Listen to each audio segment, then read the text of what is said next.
Hello everyone, I am Puneet and I will show you my hotel management software today.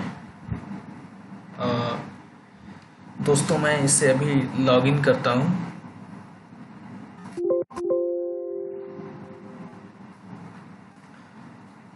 Login करने के बाद मेरे पास ये सारे ऑप्शंस आएंगे जिसमें मास्टर्स है, चेक इन है, होटल में जैसे चेक इन होता है, चेकआउट होता है, सर्विसेज क्या देते हैं, एम्प्लॉयज़ क्या है, उसमें कौन कौन से एम्प्लॉय हैं, कोई कस्टमर हो, एक्सपेंस, कलेक्शंस और सॉफ्टवेयर को क्लोज करने के लिए एग्जिट का बटन।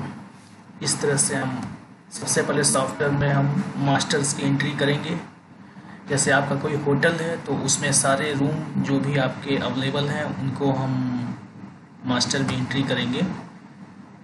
अब जैसे मैंने इसका फॉर्म ओपन किया तो फॉर्म ओपन करने के बाद इसमें जो भी आपका रूम नंबर है यूनिट नंबर से है। जैसे रूम नंबर आपका A5 है, उसके बाद फिर रूम टाइप AC है, जो भी आप डालेंगे उसमें आप ऑप्शन में देंगे वो उसमें आएगा। AC है, नॉन AC है, इस तरह से है। उसके बाद फिर नंबर ऑफ बेड उसमें कितने हैं, किस फ्लोर पे है, ये सब डालना चाहें डाल से। रूम का चार्ज क्या है, GST वगैरह की इन्फॉर्मेशन डाल करके इसे हम सेव कर देंगे तो ये रूम हमारा सेव हो जाएगा।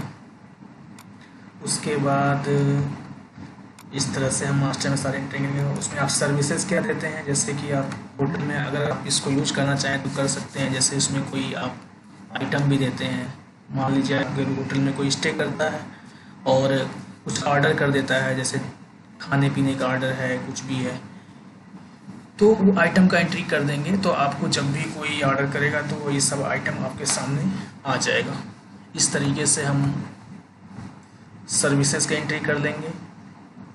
और अब आता है मेरा चेक इन का, यहाँ से भी कर सकते हैं। जैसे हमें चेक इन करना है, चेक इन करने के लिए हमें कोई रूम बुक करना है,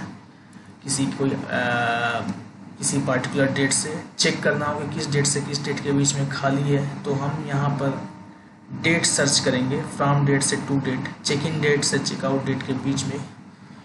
मान लीजिए हमारा 11 तारीख से 12 तारीख के बीच में ही कोई बुक कराना चाहता है तो हम रूम देखेंगे, फाइंड करेंगे तो कितने सारे रूम अवेलेबल हैं उस डेट में, जो रिजर्व नहीं है वो सब आपके सामने आ जाएंगे।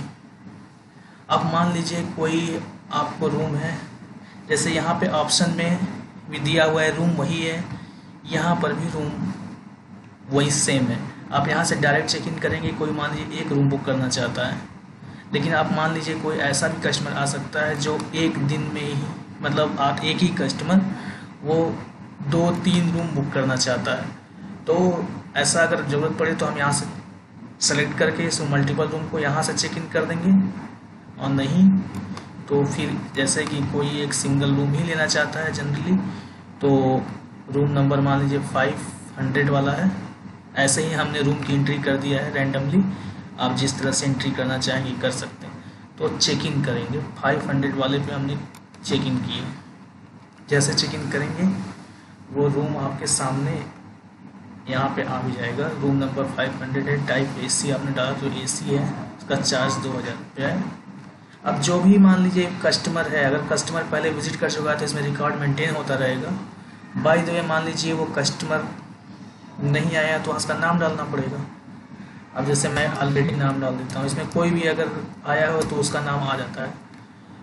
तो इस तरह से हमें एंट्री करना है, एंट्री कर लेंगे कस्टमर की, उसका सारा डिटेल आ जाएगा अगर उसका एक बार एंट्री कभी पहले हुआ हो तो, नहीं तो 1 बाय 1 एंट्री करेंगे। उसके बाद फिर ये सारे डिटेल फिल होने के बाद अगर कोई कस्टमर कहीं से रेफ़र करके आया है, किसी के द्वारा रेफ़र किया गया है, तो उसका भी रिकॉर्ड हम मेंटेन कर सकते हैं। जैसे booking.com से आया है, मेक माई ट्रिप के थ्रू आया है उससे, तो उसका रेफरेंस नंबर वगैरह कुछ डालते हैं, इस तरह से आप डाल देंगे। इस बार उसका रेफरेंस का है तो आप रेफरेंस एड्रेस डाल देंगे। इस तरह डालने के बाद हम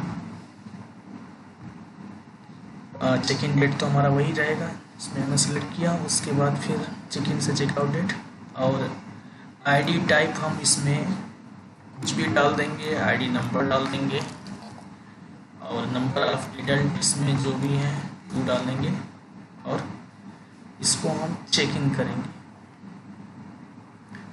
क्या नाम है? पवन सिंह दुबे। अब इसे हम चेक इन कर दिए, रूम बुक हो जाएगा।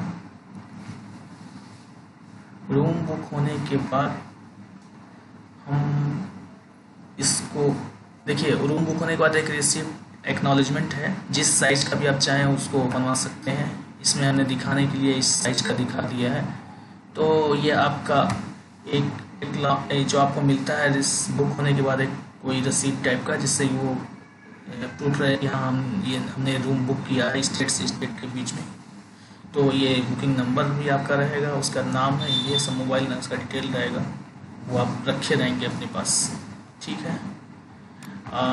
अब मान लीजिए ऐसा होता है कि अब उसका कस्टमर का डेट चेकआउट करने का टाइम आ गया, तो उस नेक्स्ट टाइम में तो वो चेकआउट पे क्लिक करेगा, यहाँ से चाहे इधर से, जैसे भी चेकआउट पे करने के लिए वो फिर अपना जो भी उसमें करंट में कहते हैं आप बुकिंग रनिंग, उनका बुकिंग चल रहा है, उनका सारा डिटेल आ जाएगा। वैसे क्या कहते हैं, आप पवन सिंह दुबे आप नाम से ऐसे यहाँ डाल के भी सर्च कर सकते हैं, या फिर उसके से IGH डालेंगे तो उसका जो भी आप रसीद पे लिखा रहेगा वो इंटर करेंगे तो उसका नाम आ जाएगा। उसके बाद फिर इसको सेलेक्ट करने के बाद यहाँ से हम चेकआउट करेंगे, क्लियर से कंफर्म हो जाएंगे कि ये कस्टमर सब कुछ ओके है चेकआउट में, तो यहाँ चेकआउट हो जाएगा। चेकआउट होने के बाद जो पेमेंट जनरेट हुआ उस डेट से उस डेट के बीच में जो भी है आपका डेट के हिसाब से वो जनरेट होगा। 2000 का रूम था, वो 2000 का रूम था, आपने डिस्काउंट वगैरह जो भी उसमें लगाया होगा उसके टैक्स डिस्काउंट जो भी लगाएंगे उस पर डिस्काउंट होगा, और उसका टैक्स वगैरह ले करके आपने जो टैक्स उसमें फिट किया होगा 5% 12% के हिसाब से उसमें टैक्स इंक्लूड हो जाएगा और इसमें आके ऐड हो जाएगा। फिर उसको आप पे कर देंगे, मतलब वो आपको पे कर देगा। चेकआउट करना है एक बार, उसका फिर सारा डिटेल आएगा, चेकआउट करने कितना होगा जनरेट हो रहा है उसका बुकिंग करेंगे। इस तरह से आपका चेकआउट हो जाएगा। एक रसीद आप अपने पास रखिए चेकआउट का, और एक जो भी आपका गेस्ट है उसको दीजिए। इस तरह से रहेगा। आप जैसे भी इसका डिजाइन करना चाहें करा सकते हैं। और इसमें सर्विस है, अगर मान लीजिए कोई रूम बुक किया था तो उसका मैंने इसमें क्या है कि जैसे कि मान लीजिए कोई रूम बुक किया था तो उसका बुकिंग जो आईडी जनरेट होता है उसी आईडी को सेलेक्ट करके उसके आईडी पे ही हम कोई भी सर्विस देना चाहते हैं तो क्वांटिटी डाल करके इसे ऐड करते रहिए, सर्विस ऐड हो गई। इस तरीके से हम माने आलू पराठा, गोभी पराठा, जो भी वो सर्विस लिया हो उसके जो भी कस्टमर बुक हुआ था उसके आईडी पे वो मतलब ऐड होता रहेगा ये सर्विस। लास्ट में जब चेकआउट होगा तो टोटल सम करके आपको दे देगा कि आपके इस डेट से इस डेट के बीच में चेक इन से चेकआउट होने का जो भी चार्ज है आपका इतना है, प्लस जो आपने सर्विसेज दिए हैं जैसे कुछ खाने पीने का सामान जो भी है उसका ये चार्ज है। तो टोटल चार्ज होकर के आपका रसीद पे जैसे हमने दिखाया था उस पर आ जाएगा। बाकी इस तरह से हो जाने के बाद आप इसमें सारी चीज़ें हैं, आपको मैं बस ऐसे ही बता दे रहा हूँ। एम्प्लॉय को इसमें वर्क करते हैं तो एम्प्लॉय का डिटेल डालेंगे इसमें, और उसके बाद उनका अटेंडेंस भी मेंटेन कर सकते हैं जिस पर डे के हिसाब से। उनका पेमेंट वगैरह देते हैं तो आप उसको क्या पेमेंट उनको आप प्रोवाइड कर रहे हैं वो सब है। सैलरी आपने कब दिया कब नहीं दिया इस तरह से। और अटेंडेंस तो ये है, और ये अटेंडेंस रिकॉर्ड है, जैसे कि इस डेट से इस डेट के बीच में आप टोटल एक अटेंडेंस का एक रिपोर्ट आ जाएगा, मान लीजिए वो अटेंडेंस रिकॉर्ड है। कस्टमर डिटेल्स हैं आपके, जो भी आपके जितने कस्टमर आपके यहाँ विजिट किए हैं सिर्फ गेस्ट वो हैं आपके, इसमें सब रिकॉर्ड में मेंटेन रहेंगे। विश रिकॉर्ड में इसमें है कि जितने भी कस्टमर को आप कोई मान लीजिए ऑफर आता है मैसेज करना चाहते हैं तो इस पर क्लिक करने के बाद एक ऐसे पैनल ओपन होगा, मैं जल्दी आपको बताता हूँ उसमें, जो कि वीडियो लंबा हो जाएगा। तो उसमें क्या होगा, सारे कस्टमर का डिटेल आ जाएगा। कस्टमर का डिटेल आने के बाद आप उसमें जो भी